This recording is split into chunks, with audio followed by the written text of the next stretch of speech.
நீங்கள் பார்த்துக் கொண்டிருப்பது உங்கள் விஜய்.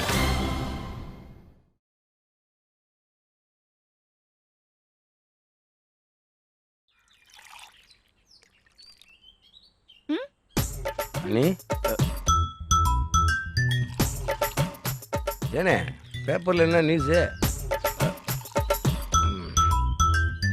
நேற்று பேக் ட்ராப் ரொம்ப டெரரா இருந்திருக்கும் போல இருக்கே. ரியாக்ஷனே சரியில்லையே.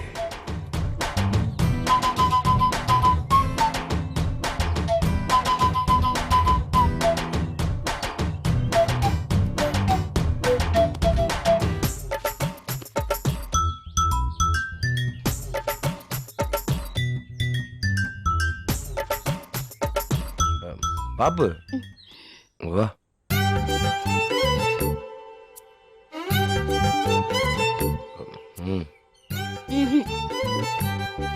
வாப்பா.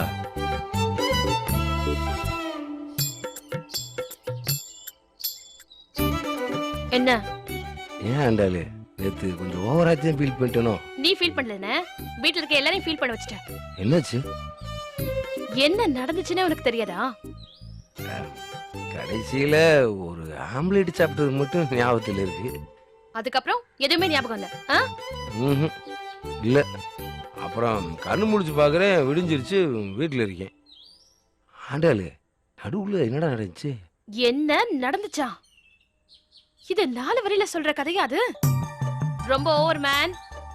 என்னதான் சாமி புள்ளன்னு அப்பா உனக்கு செல்லம் கொடுத்தாலும் நீ பண்றது கொஞ்சம் அதிகம் தானே. வழக்கமா லேட்டா வருவேன், யாருக்குமே தெரியாம எஸ்கேப் ஆயிருவேன். நேத்து கொஞ்சம் சொதப்பிருச்சு. சரிப்பா, இவங்களாவது டயத்துக்கு தூங்கலாம்ல, எதுக்கு முடிச்சிருந்து நம்மளுக்கு பிரச்சனை கொடுக்கணும்? ஓ, நீங்க குடிச்சிட்டு வருவீங்கன்னு நாங்க சீக்கிரமா படுத்து தூங்கணுமா? ஆண்டாளு ஐயோ.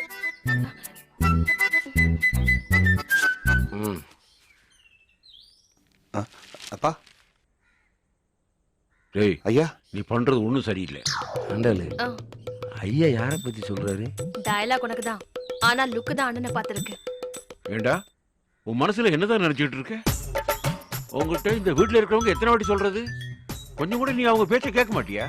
அட மானஸ்தா, சொல்றதா இருந்தா நேரடியா நீ உன் சின்ன பிள்ளைய பார்த்து சொல்ல வேண்டியது தானே. அதுக்கு எதுக்கு இம்முட்டு டிராமா? கொஞ்சமாவது பொறுப்பு வேண்டாமா உனக்கு? என்னப்பா?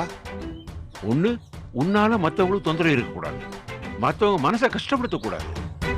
சரி விடு, 4 பேரை டிஸ்டர்ப் பண்றோம்னு ஆயிடுச்சு, பின்ன நாமளாவது சந்தோஷமா இருக்கோனா?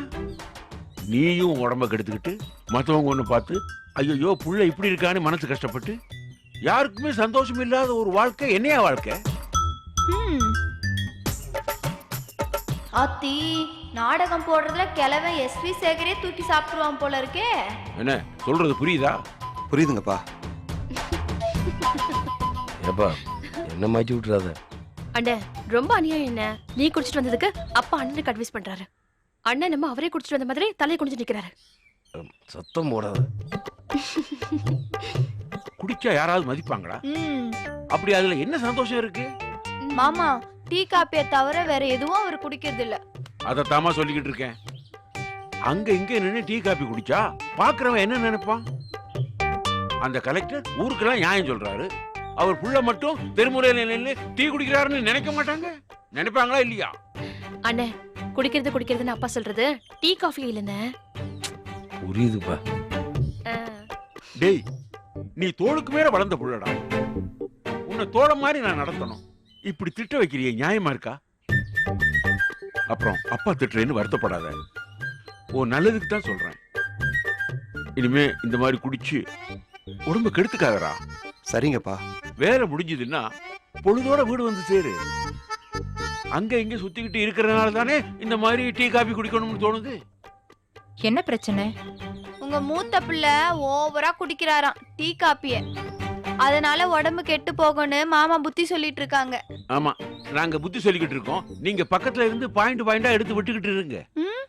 ஏங்க என்னங்க நீங்க? யாருக்கு போய் என்ன அட்வைஸ் பண்ணிட்டு இருக்கீங்க? எல்லாம் உன்னாலதான். நான் என்ன பண்ணேன்? நீ ஏதாவது பண்ணிருந்தா தான் பரவாயில்லையே, நீ ஒண்ணுமே பண்ணலங்கிறதானே இப்ப பிரச்சனையே. என்ன பண்ணல? அவன் பெரிய பையன், ஆம்பளை. நான் ஏதாவது சொன்னா அவனுக்கு கோபம் வரும். அம்மா நீ பக்குவமா எடுத்து சொல்லலாம்ல. புத்தி சொல்லு, நல்லா அழுது உருண்டு புரண்டாவது புத்தி சொல்லு. அது சரி. சக்தி, ஐயா. இங்க பேசிக்கிட்டு இருந்ததெல்லாம் கேட்டேல்ல? ஆமா ஐயா. எடுத்து சொல்லுங்க உங்க அண்ணனுக்கு, குடிக்கிறது தப்புன்னு. குடிக்கிறதுனால ஒரு சின்ன புண்ணியம் கூட கிடையாது. ஆனா உலகத்துல இருக்கிற எல்லா கெட்ட விஷயங்களுக்கும் பின்னாடி குடிதான் இருக்கு. இதெல்லாம் கொஞ்சம் புரியுற மாதிரி உங்க அண்ணனுக்கு சொல்லுங்க.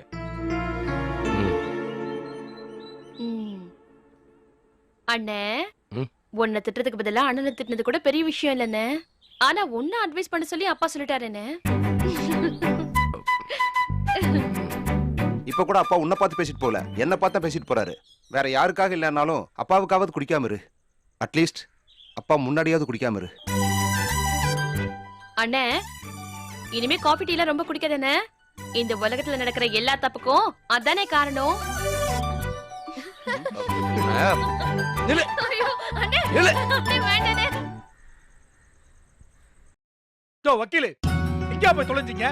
கல்யாணம் காது குத்துன்னு எங்கயாவது ஓடி போய் கழுத்து இருக்கிறது. ஒரு வண்டி பிடிச்சு வந்து சேருங்க முதல்ல. என்னையா என்னாச்சு? தீபாவளி பொங்கல்னா தலையை சொரிஞ்சிட்டு வந்து நிப்பாங்க. வழக்கு வாய்தான்றப்போ எங்கயாவது கல்யாணம் காது குத்துன்னு ஓடி போயிடுறது. என்னங்க பெரிய பிரச்சனை ஏற போகுது. ஆகட்டும், அதுக்கெல்லாம் பயந்தவன் கிடையாது இந்த ஆறுசாமி. நம்ம ஒண்ணு யாரு காசு ஏமாத்தி புடுங்கலையே. 5 வட்டி 6 வட்டின்னு சொல்லித்தானே கடனை கொடுக்குறோம். வட்டியை கொடுக்கலனா திரும்ப கேட்க மாட்டாங்களா? அண்ணே, இருந்தாலும் அவங்கள வெட்டுவேன் குத்துவேன்னு சொல்றது தப்புதான் அண்ணே. பின்னம்மா இடுப்புல தூக்கி வச்சுக்கிட்டு கண்ணே மணியே வட்டியை கொடு, மானே தேனே வாங்கின கடனை திருப்பி கொடுனா திருப்பி கொடுத்துருவாங்களா? ஏமா கொடுக்கலன்னா மிரட்டுறதாமா, 2 தட்டு தட்டுறதான். பயந்தாமா இந்த தொழிலுக்கே முதலீடு. பாழா போன பையன் பணத்தை தராம வாயை பொளந்துட்டான். இப்ப நம்ம காசும் போய் இப்ப என்ன ஆகுமோ ஏதாகுமோன்னு பயந்தல தொலைக்க வேண்டியது இருக்கு. என்னதாயிர நம்ம பக்கம் நியாயம் இருக்குல்ல? அப்பா, அந்த நியாயம் எல்லாம் நம்ம பேசிக்கலாம். சட்டத்துக்கு முன்னாடி அதெல்லாம் தப்புப்பா. 6 வட்டி 7 வட்டி வாங்குறதெல்லாம் சட்டப்படி தப்பு. ஒத்துக்கிட்டு கையெழுத்து போட்டு தானமா வாங்குறாங்க. அப்பா, அதெல்லாம் சரிதான். ஆனாலும் 5 வட்டிக்கு கடன் கொடுக்கறது ரொம்ப தப்பு. சிஎம் இந்த விஷயத்துல ரொம்ப சீரியஸா இருக்காங்க. 4 பேர் செத்து வேற போயிட்டாங்க. எல்லா பேப்பர்லயும் முதல் பக்கத்துல நியூஸ் வேற வந்திருக்கு. கண்டிப்பா பெரிய பிரச்சனை ஆயிடும். எம்பிட்டு பிரச்சனையை பாக்குறவங்க நாங்க இதெல்லாம் பார்க்க மாட்டோமா? அண்ணே, முன்னாடி மாதிரி இல்லன்னு இப்ப நிறைய மாறி போயிருக்கு. இந்த தொழிலை நாமளே பண்றதா இருந்தா கூட கம்பெனி ரெஜிஸ்டர் பண்ணி சிட் ஃபண்ட் மாதிரி பண்றதுதான் நல்லது. அட போமா, நாக்குதாமா நமக்கு பத்திரம், கொடுக்கிற வாக்குதாமா நமக்கு கேரண்டி. என்னங்க படிச்ச புள்ள, 4 விஷயம் தெரிஞ்ச புள்ள என்னமோ சொல்லுது, என்னன்னு தான் கேளுங்களேன்.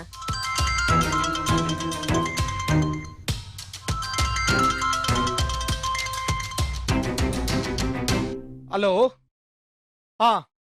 சொல்லுங்க ஏட்டையா. என்னது, என்ன பிடிக்க தனிப்பட போட்டிருக்காங்களா? யோ, என்னையா என்னமோ சந்தன கடத்தன் வீரப்படம் பிடிக்கிற மாதிரி பேசிட்டு இருக்கீங்க. காலையில 4 கல் தோசை சாப்பிட்டு குத்துக்கள் மாதிரி வீட்டுல தான் உட்காந்துட்டு இருக்கேன். யோ, நீங்க என்னத்துக்கு வந்து பிடிக்கணும்னு கேக்குறேன். ஒரு போன் அடிச்சு நானே வந்து நிக்க போறேன். யோ ஏட்டு, நீ சொல்றது எதுவுமே எனக்கு புரியலையா. இருயா, என் தங்கச்சிட்ட கொடுக்குறேன், அதுகிட்ட பேசு. இந்தாமா. ஹலோ, சொல்லுங்க சார். சரி சார், சரி சார், நான் அண்ணன் கிட்ட சொல்லிடுறேன். என்னம்மா சொல்றாங்க? அண்ணே, பிரச்சனை ரொம்ப சீரியஸான விஷயம் ஆயிடுச்சு. மெட்ராஸ் பூரா இத பத்தி தான் பேசிட்டு இருக்காங்களாம். ஆர்ச்சாமி, மெட்ராஸ் பூரா உன்னை பத்தி தான் பேசிக்கிறாங்களா? பேசட்டும்பா. அப்பா, இதுல சந்தோஷப்படுறதுக்கு எதுவுமே இல்ல. ஏட்டு பெரிய சங்கடம் வரப்போகுதுன்னு சொல்றாரு. என்ன ரேவதி, வயித்துல புளிய கரைக்கிற, என்னன்னு சொல்லு. அண்ணி, சிஎம் இந்த விஷயத்துல கடும் நடவடிக்கை எடுக்க சொல்லிருக்காங்களாம். தாசில்தார் கார்த்திகேயன் தலைமையில குற்றவாளிகளை உடனே அரெஸ்ட் பண்ணணும்னு சொல்லி விசாரணை குழு அமைச்சிருக்காங்களாம். யாரு, இந்த கலெக்டர் மோனா? அப்பா, அவர் யாரு புள்ளங்கிறது முக்கியம் இல்ல. இந்த கேஸ விசாரிக்கிறதுக்கு அவரை தான் போட்டிருக்காங்களாம். உடனடியா பெரிய வக்கீல் யாரையாவது பார்த்து மெட்ராஸ் கோர்ட்ல போய் சரணட சொல்றாரு ஏட்டையா. நடுவுல போலீஸ்காரங்க யாருக்கிட்டயும் மாட்டிக்க வேண்டாம். அப்படி மாட்டிக்கிட்டா அடிச்சு உதச்சு ஏதாவது பண்ணிட போறாங்களோன்னு பயப்படுறாரு. ஆர்ச்சாமி, வண்டி எடுத்துக்கிட்டு நீ முதல்ல வெளியில கிளம்பு. அந்த தாசில்தார் பைய எப்படா சான்ஸ் கிடைக்கும் நம்ம சங்கர் கிளம்பு காத்துக்கிட்டு இருக்கிறான். அந்த கலெக்டர் நேரம் அவன் காதல எல்லாத்தையும் ஓதி இருப்பான். நீ முதல்ல வெளியே கிளம்பு. யாருங்க வீட்டுல? யோ ஆர்ச்சாமி, வெளில வாயா. ஆர்ச்சாமி, ஆர்ச்சாமி, வெளில வாயா. நீ உள்ளே இரு, நான் பேசிக்கிறேன். ஏதாவது பிரச்சனையா இருந்தா பராசு வழியா போயிரு. சரிப்பா.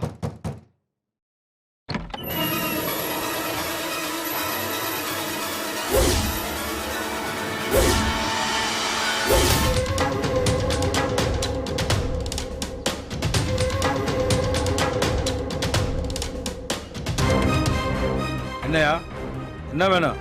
ஐயா, ஆறுசாமி அரெஸ்ட் பண்ண ஆர்டர் வந்திருக்கு. அவர் இருந்தா வர சொல்லுங்க. பிரச்சனை எதுவும் இருக்காது. ஏய் கார்த்திகேயா, நான் பார்த்து வளர்ந்த பையடா நீ. ஏன் வீட்டு வாசல் நின்றுக்கிட்டு என் பையில கேட்குறியா? இங்க பாருங்க ஐயா, நான் ஒரு தாசில்தார். என் கடமையை செய்ய வந்திருக்கேன். என்னை என் கடமையை செய்ய விடுங்க. பிரச்சனை யாருக்கும் கிடையாது. ஆறுசாமி இங்கெல்லாம் இல்ல. ஐயா, அவர் உள்ளதா இருக்காருன்னு எங்களுக்கு தெரியும். வீட்டை சர்ச் பண்ண எங்களுக்கு வாரண்ட் இருக்கு. வீட்டுக்கு பின்னாலையும் போலீஸ் நிக்குது. பெரியவங்க நீங்க, போலீஸ்காரங்க உள்ள வந்தாங்கன்னா உங்களுக்கு மரியாதை குறைச்சலா இருக்குன்னு சொல்றேன். தயவு செஞ்சு அவர் வர சொல்லுங்க. அவன் இங்க கிடையாது. போய் எங்கேயாவது தேடி கண்டுபிடிச்சீங்க. Inspector sir. Okay sir. ஏய், என்னடா சொல்லிக்கிட்டே இருக்கேன், வீட்டுக்குள்ள வந்துகிட்டு இருக்கியா? எவனும் என் வீட்டுக்குள்ள போக முடியாதுடா.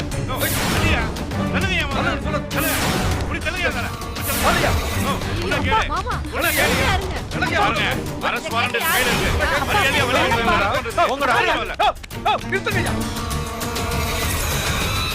ஆறுசாமி, பிரச்சனை வேண்டாம். நீங்க ஒத்துழைச்சீங்கன்னா யாருக்கும் பிரச்சனை இல்ல. டேய், இங்க பாரு, இந்த வீட்ல வந்து அரெஸ்ட் பண்ற வேலை எல்லாம் வேணாம். நேரா ஹைகோர்ட்ல போய் சரண்டர் ஆயிக்கிறேன். அங்க வந்து எதுனாலும் பேசிக்கோ. இங்க பாருங்க, பார்த்த உடனே கைது பண்ண சொல்லி ஆர்டர். ஒண்ணும் பண்ண முடியாது. உடனே வாங்க. அவன் சரண்டர் ஆகிறேன்னு சொல்றான் இல்லையா, அப்புறம் எதுக்கு பேசிக்கிட்டு இருக்க? இன்ஸ்பெக்டர், அவரை வண்டியில ஏத்துங்க. Okay sir. யோ இன்சே, இந்த மேல கை வைக்கிற வெள்ளம் வச்சா அசிங்கமாயிடும் பாத்துக்கோ. உனக்கு என்ன மரியாதை? வண்டியில ஏறியா?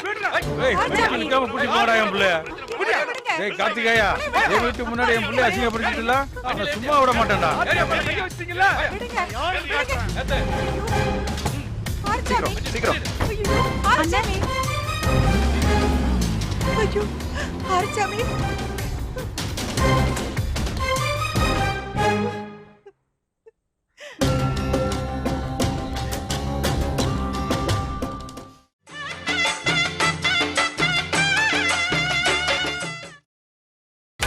நீங்கள் பார்த்துக் கொண்டிருப்பது உங்கள் விஜய்.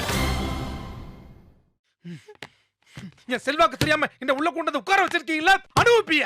யோ, நான் ஒண்ணும் சாதாரண இல்லையா, கவுன்சிலர். இந்நேரம் வட்டம் மாவட்டம்னு போன் பறந்துகிட்டே இருக்குமியா. பாருயா பாரு, இன்னும் கொஞ்ச நேரத்துல இங்க நடக்க போற கூத்த பாரு. ஏனே வெளிச்சாமினே, இன்ஸ்பெக்டர் புதுசுனா நீ கொஞ்சம் சொல்லக்கூடாதானே? சொல்லியாச்சு ஆறுசாமி. ஆளுங்க கம்ப்ளைண்ட் கொடுத்துருக்காங்கல்ல, சும்மா கூட்டிட்டு வருவாங்களா? பேசாம உட்காருங்க. பணத்தை வாங்க நம்ம செலவு பண்ணிட்டு எங்கேயோ போய் செத்து போயிட்டானே, அதுக்கு நான் என்ன பண்ண முடியும்? நானா அவனை கழுத்து நெரிச்சு கொன்னேன்? சொல்லுனே, என் பணத்தை எங்கனே போய் கேக்குறது? சும்மா கத்திட்டு இருக்காதீங்க. யோ வக்கீலே, இன்னும் எவ்வளவு நேரம் எங்க உட்கார்ந்திருக்கிறது நானு? லீவ் நாளா போச்சு, அதான். அதுக்கு நான் என்ன பண்ண முடியும்? உள்ள தூக்கி போட்டாச்சுன்னா ஒண்ணுமே பண்ண முடியாது சார். யோ, இத சொல்றதுக்கு நீ எதுக்கே வக்கீலே? போய் ஏதாவது பண்ணி தொலையா. ஜாமீன் வாங்கினதுக்கு அப்புறம் தான் சரண்டர் ஆகலான்னு பார்த்தான். ஆனா அதுக்குள்ளதான் இப்படி. என் தம்பி அழகுறீங்கய்யா. அவர் தான் மந்திரியை பார்க்க போயிருக்காரு. பச்சை தண்ணி கூட பல்ல படாம பம்பரமா சுத்திட்டு இருக்காரு சார். யோ, அவன் என் தம்பியா? எனக்கு ஒண்ணுனா அவன் அப்படித்தான் இருப்பான். நீ அவனை பரட்டுறதை விட்டுட்டு நீ எனக்காக என்ன செய்ய போறன்னு சொல்லு வக்கீலே. கொஞ்சம் இருங்க, நான் பேசிட்டு சொல்றேன். யோ, அந்த உடைஞ்சு போன போனை வச்சுக்கிட்டு யார்கிட்டயோ பேசுற மாதிரி நடிக்காதயா. தூக்கி போடியா அந்த போனை.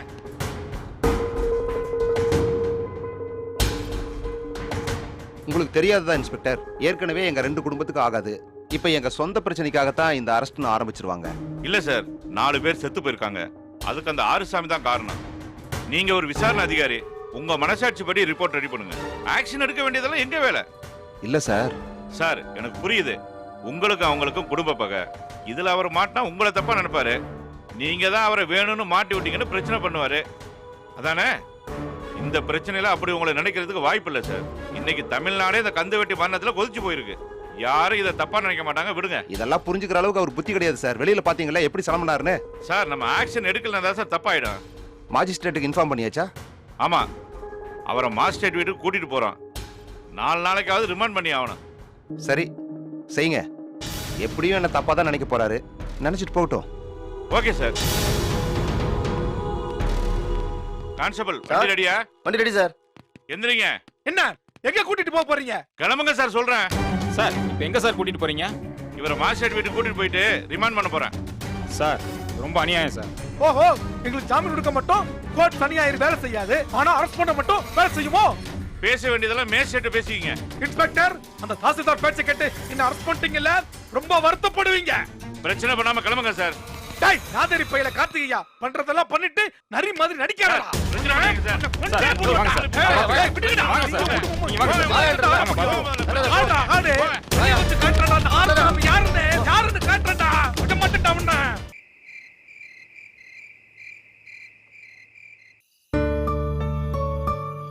என்னப்பா என்ன யோசிச்சுட்டு இருக்க? பொய் சொல்லாதப்பா. அந்த கவுன்சிலர் தூக்கி உள்ள போட்டதை பத்தி தானே யோசிச்சுக்கிருக்க. இதுல யோசிக்க என்னப்பா இருக்கு? அந்த பயலால 4 பேர் செத்து போயிட்டான். மொத்த தமிழ்நாடு கொந்தளிச்சிட்டு இருக்கு. இதுல இவங்களை கூப்பிட்டு அரெஸ்ட் பண்ணாம கொஞ்சம் வாங்களா? இல்ல பூசாரி, உனக்கு கொஞ்சமாவது இருக்காடா? என்னப்பா என்னப்பா, அரெஸ்ட் பண்ணது எங்க அண்ணன், உள்ள இருக்குது அவனோட அண்ணன். என்னதான் எனக்கு ஃப்ரெண்ட்ஸ்னு சொல்லிக்கிட்டாலும் இது வெடிக்குமே வெடிக்காதா? அது இல்லப்பா. இல்லை, பாதிக்கப்பட்டது அவங்க குடும்பம். அவங்க வீட்டில் அவங்க அப்பா அம்மா அண்ணன் தங்கச்சி 50 பேரும் அழுதுக்கு இருப்பாங்க.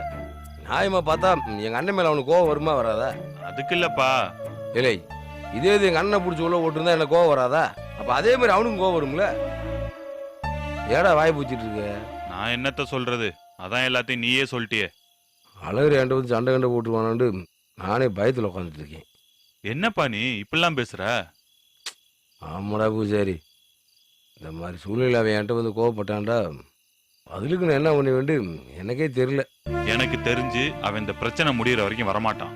வந்தாண்டா கஷ்டம்தான். வரமாட்டேன்னு சொல்றியா? ஆமாப்பா, கண்டிப்பா வரமாட்டேன்றியா? குறி சொல்ற நாக்கு இது.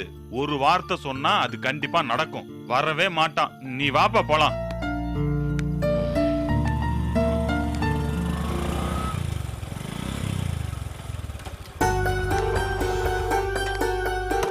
அலாட்டா இருப்பா, ஏதோ ஆபத்துன்னு நினைக்கிறேன்.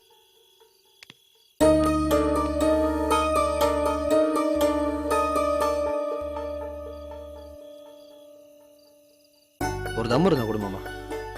மாப்பிள்ள என்னாச்சு மாமா? மாப்பிள்ள என்ன மாமா, என்ன விஷயம்? இல்ல மாப்பிள்ள, எவ்வளவு பெரிய பிரச்சனை நடந்துட்டு இருக்கு, எதுவுமே நடக்காத மாதிரி பேசுற. அதுக்கு நீ என்ன செய்ய முடியுமாமா? இல்ல மாப்பிள்ள, அது வந்து என்ன சொல்ல போற? உங்க அண்ணன் எங்க அண்ணனை பிடிச்சி உள்ள போட்டேன், அதுக்காக நீ நான் அடிச்சுக்க சொல்றியா? இப்ப கூட வக்கீல் வீட்டுக்கு போயிட்டு எங்க அண்ணனை எப்படி வெளியே எடுக்கிறதுன்னு பேசிட்டு தான் வரேன். இந்த பிரச்சனையில எனக்கு உங்க அண்ணன் மேல கோவம் இருக்கு. வக்கீல் கூட உங்க அண்ணன் மேல கேஸ் கொடுப்போம்னு சொன்னாரு. அவர் பண்ண விசாரணை சரியில்லை, அவரை டிரான்ஸ்ஃபர் பண்ண ஏதாவது வழி இருக்கான்னு பார்ப்போம்னாரு. அதெல்லாம் நடந்துட்டு தான் இருக்குமாம்மா. ஆனா அதுக்கும் உனக்கு சம்மந்தம் இல்லை. அண்ணனுக்கு தம்பியா என்னோட கடமை நான் செஞ்சுதானே ஆகணும். அதே சமயத்துல நம்ம நட்புக்குன்னு ஒரு மரியாதை இருக்குல்ல, அது எப்பயுமே நான் விட்டு கொடுக்க மாட்டேன் மாமா. மாப்பிள்ள, எனக்கு இது போதும் மாப்பிள்ள. ஒவ்வொரு தடவையும் நம்ம 2 குடும்பத்துக்கும் சண்டை வர்றப்ப நான் முதல்ல பழியாரிமே நினைச்சு பயப்படுறது நம்ம நட்பை தான். உன்னை பார்க்க நான் கிளம்பி வரப்ப கூட நீ என்ன நினைப்பியோன்னு தான் நான் என் மனசுக்குள்ள நினைச்சிட்டு இருந்தேன். என் மேல கோவம் இல்லையா மாமா? சேச்சா, ஏடா மாப்பிள்ள புதுசு மாதிரி பேசிட்டு இருக்க? பாதிக்கப்பட்டது நீ. கோவப்படுறதா இருந்தா நீ தாண்டா கோவப்பண்ண. இந்த விஷயத்த நீ சாதாரணமா எடுத்துக்கிட்டது உன்னோட பெருந்தன்மடா மாப்பிள்ள. விடு மாமா, நமக்குள்ள என்ன பெருந்தன்மை அது இதுன்னு பேசிக்கிட்டு. எப்பயுமே நம்ம நல்ல ஃப்ரெண்ட்ஸ் தான். என்னதான் 2 குடும்பம் அடிச்சுக்கிட்டாலும், நம்ம குடும்பத்துக்காக எது தேர்த்து நின்றுட்டாலும் நம்ம நட்பு மாற போறதில்ல மாப்பிள்ள. அதே தான் மாப்பிள்ள நானும் சொல்றேன். நம்ம குடும்ப சண்டையில 2 பக்கமும் எவ்வளவோ விஷயங்களை இழந்தாச்சு. ஆனா நம்ம நட்பை மட்டும் இழந்துடக்கூடாதுடா. ஆமா மாமா. சப்பா, இப்பயே கண்ணை கட்டுதே. என்னடா கண்ணை கட்டுது? உங்க சென்டிமெண்ட் என்னன்னு எனக்கு புரியல. என்ன புரியல? நீ கத்தி எடுத்து அவரை குத்துற, அவர் கத்தி எடுத்து உன்னை குத்துறாரு. என் குடும்பத்துக்காக தான் நான் உன்னை குத்துனேன், ஆனா நம்ம ஃப்ரெண்ட்ஸ் அப்படின்ற நீ. என் குடும்பத்துக்காக தான் உன் கழுத்தை வெட்டினேன், ஆனா நம்ம ஃப்ரெண்ட்ஸ் அப்படின்றாரு அவரு. என்ன பிரின்சிப்போ போ.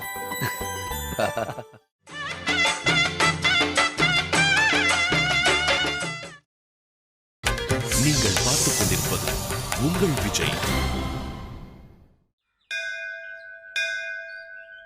ஏங்க, நீங்க எப்பயாவது லஞ்சம் வாங்கியிருக்கீங்களா? இல்ல. அப்பா, லஞ்சம்னா பிரைப் தானே? தேவையா உனக்கு இது? ஏய், பெரியவங்க பேசிட்டு இருக்கும்போது அதிக விளைச்சல காட்டக்கூடாது. அப்ப பெரியவங்க ஒழுங்கா பேசணும். நான் ஒன்னும் தப்பா பேசலையே. லஞ்சம் வாங்கியிருக்கீங்களான்னு கேட்டேன். இல்லனா இல்லன்னு சொல்லலாமே. அப்பா ஒண்ணும் லஞ்சம் வாங்க மாட்டாங்க. அப்பா அப்படி வாங்குனா போலீஸ் புடிச்சிரும். குட். யாருமா உனக்கு இதெல்லாம் சொல்லி கொடுத்தாங்க? தாத்தா தான் சொல்லி கொடுத்தாங்க. அப்படியா?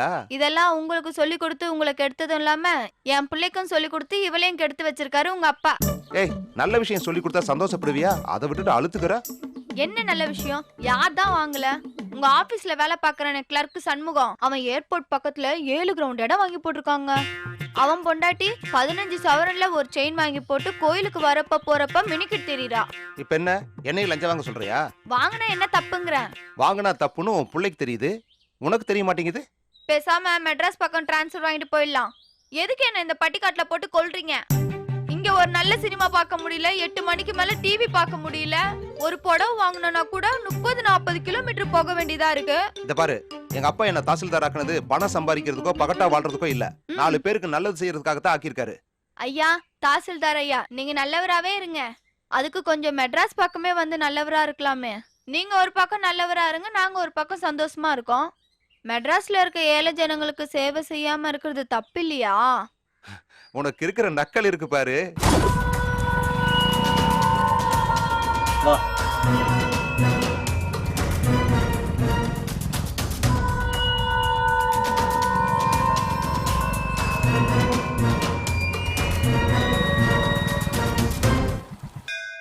என்னங்க, இன்னைக்காவது அந்த ஆபீஸ் ஜீப்பை வர சொல்லிருக்கலாம்ல. சொந்த வேலைக்கு வரும்போது எப்படி ஆபீஸ் ஜீப்பை யூஸ் பண்ண முடியும்? ஐயோ சாமி, ரொம்ப குஷ்டமாப்பா உங்களோட.